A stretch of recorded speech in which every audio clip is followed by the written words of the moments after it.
Hi, I'm Mrs. Dowglass. Welcome back to our third session, learning how to do philosophy via visual mapping. And welcome back to Julian, who is CEO of Endoxa, the visual learning app which we're using. Welcome, Julian. How are you?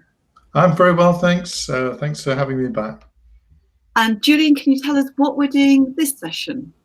We're going to look at another lesson. This is a politics lesson, so political philosophy. And we're going to look at, in particular, how to edit a argument graph. And Julian, why is it important for our students to be able to edit one of these argument graphs? Well, every lesson in Endoxa, you get taught something. You get taught an argument and how it works. But it's very likely you'll think of your own ideas, things to add to it, or things you want to criticize on it.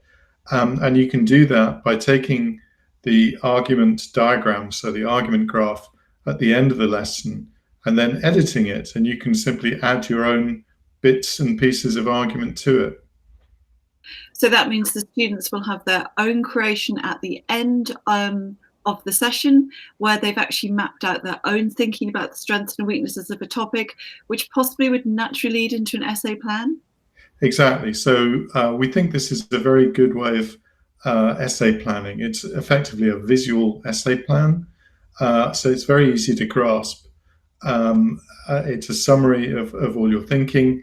So if you need to write an essay, or when it comes to revision time, to look back at the topic and try and quickly grasp what the arguments were again. And we know with the new revised A-levels that essays have to be argument-led, and this naturally leads students to have argument-led essays. Yes, absolutely. I was speaking with another teacher who said you can't get away with a list of pros and cons anymore. You have to argue things properly, and that's what you get from this app because its structure, it shows you the structure of the argument and how it works. Excellent. Thank you, Julian. And can we get started? Let's get started. So I'll present the screen.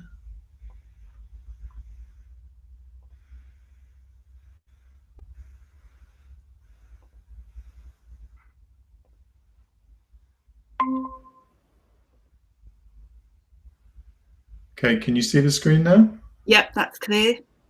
Great. Okay, this is the front page of the app. It shows you all the subjects.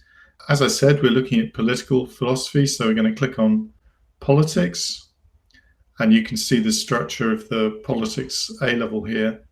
I'm going into Parliamentary Relations, and I'm going to choose this argument. Parliament is sovereign.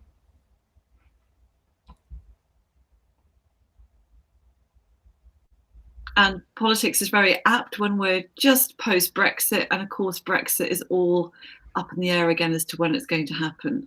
Yes, there's a lot of politics content in the app already. In fact, we finished the A-level.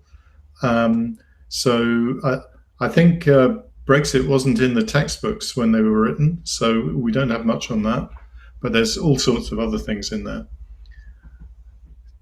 So I'm going to start going through this argument. It's not very long, and the argument is that the UK Parliament is sovereign. And we're going to look at a quick argument for that and some counter arguments. So I'll get going by pressing the next. So this is where the diagram starts. This is quite a simple expert opinion argument step. So, and this works, you have an expert who gives an opinion, and that you can infer from that that opinion is true. So students will be used to the idea that there are expert opinions, but not necessarily know that that's actually a type of argument. Yes, this is, it's also called argument from authority. So if there's an authority on something, I mean, you could use this in religious studies. So an argument from authority using the Bible as an authority, for example. You might use this in law as well. But it's named here expert opinion, and it includes all those ideas. And can you just remind us what Parliament being sovereign actually means? Well, I mean, it says it right here. There's a kind of a definition. Sovereign means having the ultimate lawmaking power, or at least that's the opinion of this group.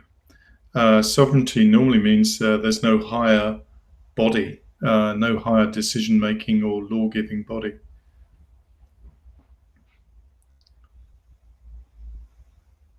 So I'll move on to the second step. So whoever has the ultimate lawmaking power is sovereign. Well, of course, in the UK Parliament has the highest authority, and that means that Parliament is sovereign. So that's a quick two-step argument that Parliament is sovereign.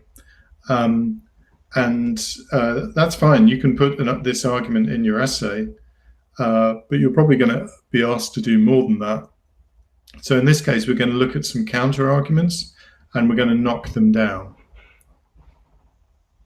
I like the idea of knocking down some arguments. Yeah, we think you'll get better marks in an essay if you've shown you've considered the other side of the problem. If all you give is this argument that Parliament is sovereign, it's a bit thin. You need to show that you've looked at other viewpoints and have found arguments against them. So I'll go. Sorry? And through this mapping, you get a good grasp of the different steps of the argument, which means that your knocking down of it is much more focused.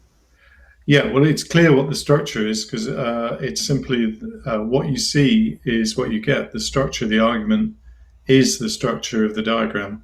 So it's quite clear. So I'm going to go on to the next step. And this introduces one of the counter-arguments. There's a context here, which is the European Communities Act, 1972, which has, of course, just been repealed by the British Parliament. And here's this is a counter-argument. So it's going to seek to make this statement false. This is one of the key statements in the two-step argument we just saw. So, right, this is one of the tasks we can build into Endoxa. So Endoxa isn't just like watching a PowerPoint. There are tasks that we can build in that the student has to do. So in this case, we need to join up this argument to make an argument step. So if you look, we're coming from these two statements here. So the European Communities Act established the principle that the EU law takes precedence. But if Parliament has the highest authority to enact law, its laws must take precedence. So these imply that Parliament has the highest, does not have the highest authority to enact law. And Julian, in your opinion, why does doing these tasks within Endoxa help the students? If you make the software interactive, it has a better learning effect. PowerPoint presentations, we all know your attention fades if you're not actually asked to do anything. So the first thing is keeping people sharp and attentive. But the second thing is they also have to think. These are thinking tasks, and I'll just show you right now. So the way you make a link in Endoxa is by clicking where the arrow comes from and then clicking where it goes to. So I'm going to click on one of these little link boxes and I get an arrow, and then I'm going to click here. Now I have to choose which argument type it is. And you may be when you start out, you're going to be confused by this menu.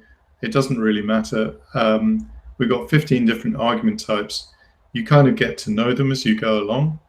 But to start with, it doesn't matter, because if you just click on one, you'll get a hint down here.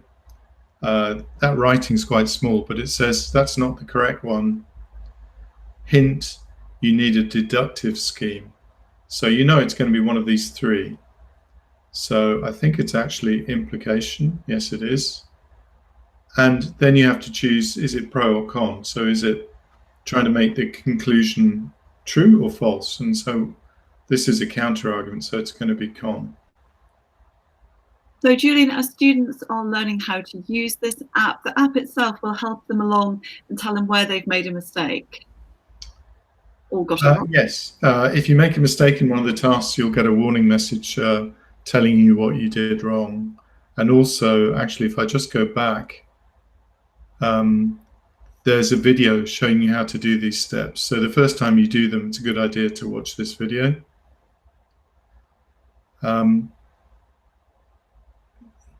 There.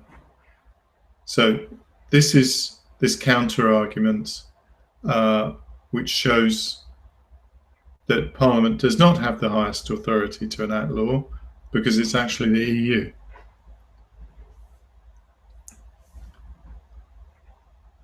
So I'm going to go on with this because if that was allowed to stand, then the argument that Parliament is sovereign doesn't work. So this is an example where we bring up a counter argument and then we knock it down. So if I go to the next step, I'm going to knock it down by making an evidence statement weaken this argument. But this is actually another task. This is a multiple choice task. I have to decide which of these three is the right one to weaken, to undermine this argument. And Julian, which one are you going to choose? Well, given the argument, what are my choices? It's the EU does not enforce its supremacy. Well, that's not true. Parliament has the right to invoke the 1972 Act, which is true, at least, and that seems relevant. Sovereignty is derived from within a country, so external bodies do not matter. Well, that's definitely not the case. So I'm going to choose the middle one. And again, I'm going to draw an arrow here and drop it here. But this time, I'm not making a new link. I'm actually linking a statement in. It's an evidence statement that undermines this. So I'm going to click Undermining here. So what you're doing here is visually constructing and developing an argument. Yes, exactly. When we get to the end of this lesson, we're going to see a bit more how this works. Within the lesson, the tasks are very closed, so they've been pre-programmed. Whereas when you get to edit it yourself, you can do what you like. But the method you use is the same. Great, that's really helpful. So as far as the argument goes, you can see now this statement has completely undermined this argument. So if Parliament actually has the right to revoke the 1972 EU Act or EC Act, then it has the final say. So Parliament is sovereign. And actually, of course, Parliament did revoke the European Communities Act this year in January 2020. And we have left the EU. Fascinating. And where do we go next? Right, we go. This just shows how it connects to this is the original two-step arguments. This is the counter argument that has been defeated. So it just shows them connected together. But there's one more counter argument that we're going to look at, and this is to do with devolution. And with many people now, devolution is very popular. Say that one again. With many people now, devolution is very popular. Yes, particularly the Scots, I think.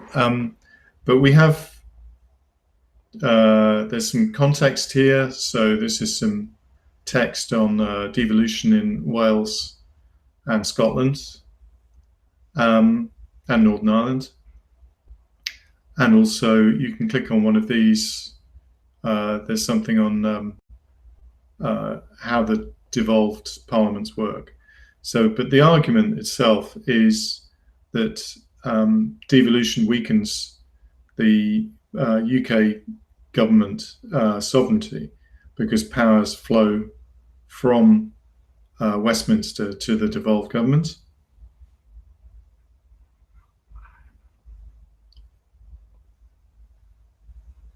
And this, if we allow this to stand, it would undermine this eventual conclusion that Parliament is sovereign.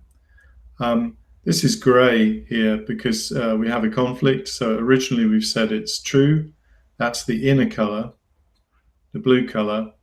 And on the outside is the colour to do with the incoming argument. So you can see there's a problem here. So you either have to change the truth value of this statement and make it false, or you have to defeat this argument.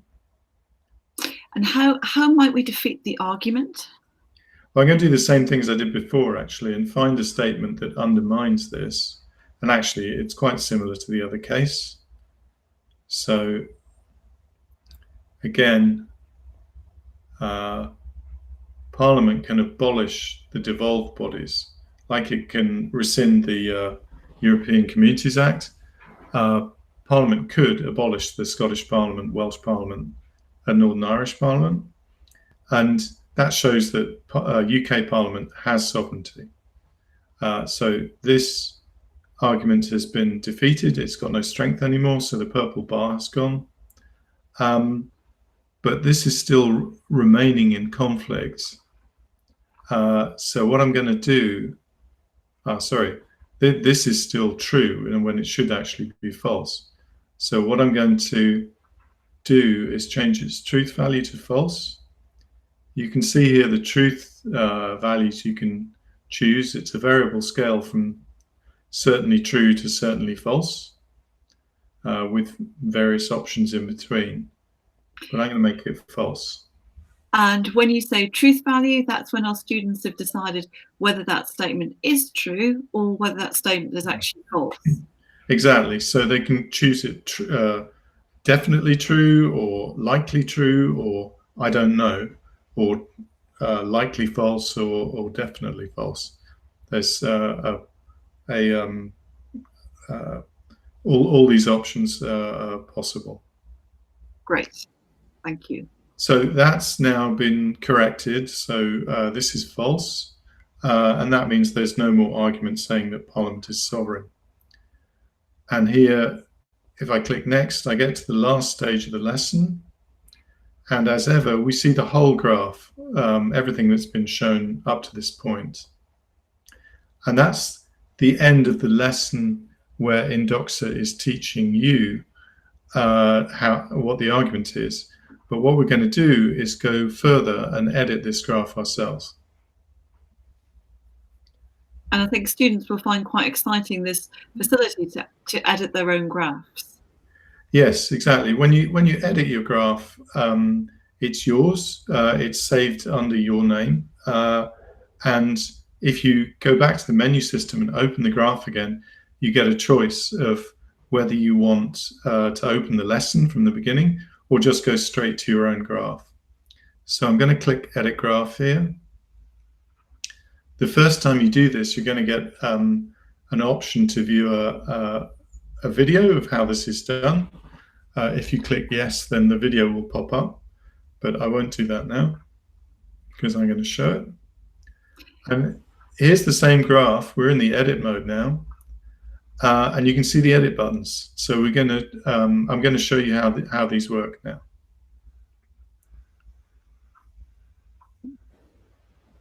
So.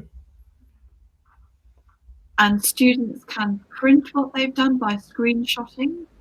You can screen print it, yes. We don't have a dedicated sort of print output, but if you just arrange the size on the screen, you can do a print screen. So you could arrange it like that, and then you could print a window like this, which is what is it? Command Shift 4 on a Mac, and I can't remember on a Windows computer. Okay, so I'm going to take an example of a counter argument, or actually, sorry, a supporting argument for the conclusion that Parliament is sovereign. And I'm going to build it here using the tools to show you how this works. Okay, so there aren't actually very many controls on this. there's add a statement. So if I click that, I get a statement box. And I get a panel on the right. If you click on the statement, you'll get this panel on the right in the edit view. And you need to give the text of the statement. So in this case,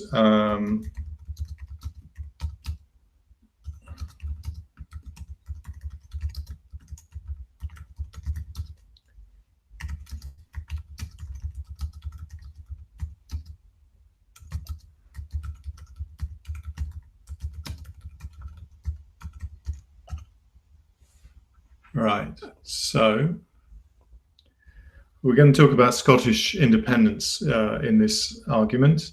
Yeah. So, yeah. So this is a statement about having an independence referendum for Scotland. It's either the UK or the Scottish Parliament that has the final say-so on this. And I'm going to say,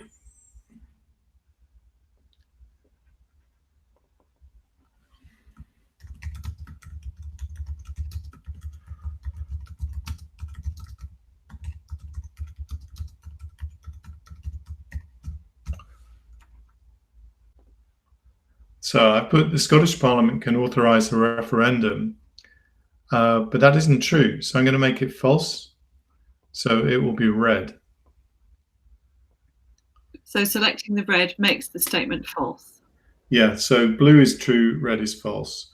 And that means you don't have to double up statements. You don't have to have a statement that says the Scottish Parliament can't authorise a referendum.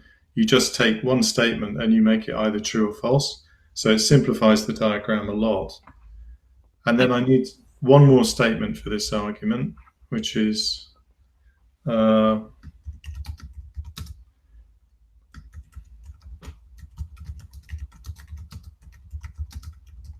the UK Parliament has the final say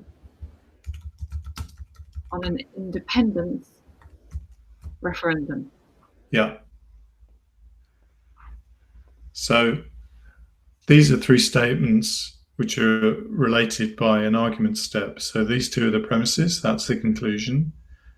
And I'm going to put in the argument step by clicking once on the link and then clicking on this statement. And I get my argument type. I've deliberately set this up as a either or argument. Yeah. Like that. Either or arguments need two premises. So it's red at the moment, hasn't got enough premises.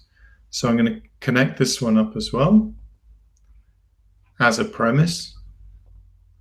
Okay, so now the argument is formed, but it has no strength. Why is that? Well, it's because one of its premises is false, but in this type of argument, either or, actually, that's how it works. You need this one to be false so that this one is true. So I can select down here, premise when false. And now it works. So that now this argument has strength. And then I need to connect that to the main conclusion here. So I'm going to need a second step. And this is just a generalization step. And Julian, you've said that students shouldn't worry if to start with they're not quite sure how to classify their argument steps, because again, the system will help them and prompt them. Yes, exactly. And they can try things out. Oh, by the way, I should say you should save your work so it doesn't go away. But once they've tried something else, they can press this submit button, and that will send it to us, and we'll give you feedback on it. And once it's had feedback, you'll be able to see it here in the commentary. But I'll come to that at the end. And I think that's really useful to be able to submit work and actually get feedback on it. Exactly. And in the future, we're going to connect that to teachers so teachers can give feedback direct to students. So here we've got one thing I can show you is you can add a scenario to give a context to this logic. So I'm going to click on scenario and just click once here, come down here, click again, and I get a scenario box. And I'll just call this Scottish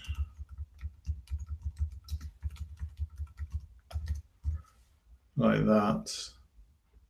And if I want to write more description, so any more information about it, I can do it there. So there, I've added a argument for that supports another supporting argument for Parliament is sovereign. So either the UK or the Scottish Parliament decides on a referendum. The Scottish Parliament doesn't, so it must be the UK Parliament that decides. And that's an example of Parliament being sovereign. That's what generalisation means. It goes from examples to generalities.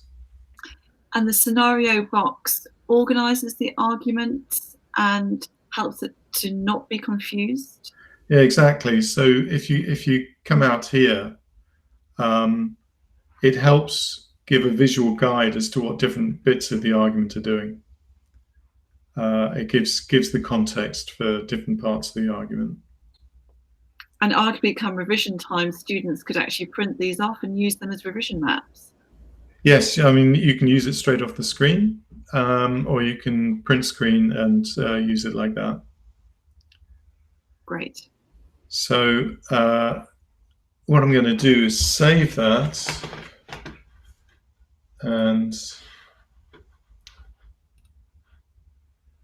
hang on a sec, I need my other computer for this. Right. So what I'm going to do is submit this and show you how this works. So I'm going to click submit. It's going to save it again. And when you submit this, this is going off to the experts at Endoxa. Exactly. It says it's been submitted for assessment. You'll receive notification. Okay. So here I will then, I can go and look at something else. So I can go and back to the menu here. I'm just going to use my other computer to quickly give some feedback on this.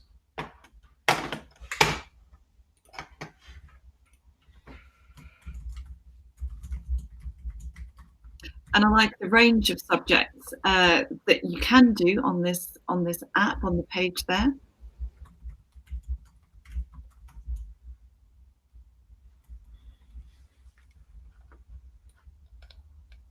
Yeah, hang on.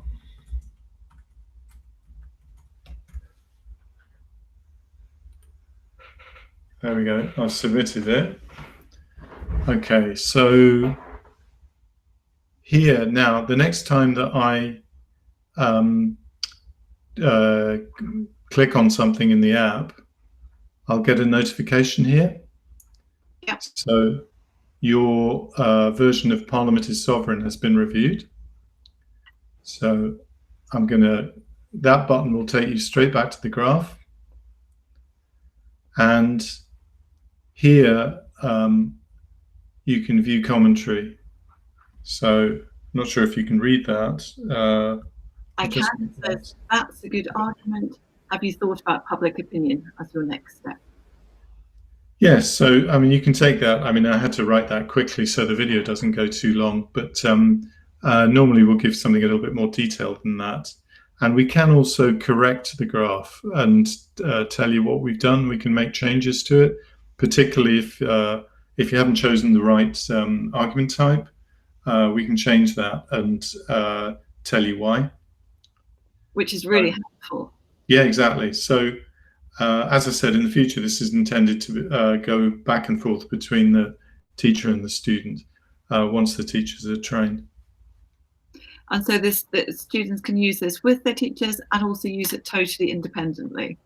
Exactly, yes. So if they're independent, then they'll be communicating with us. And if they're in a school, if they've been signed up by the school, it'll be communicating with the teacher. Excellent. Thank you for that explanation. Right, I think that's the end of what we want to do. I would stress that if you click on Help and Guides,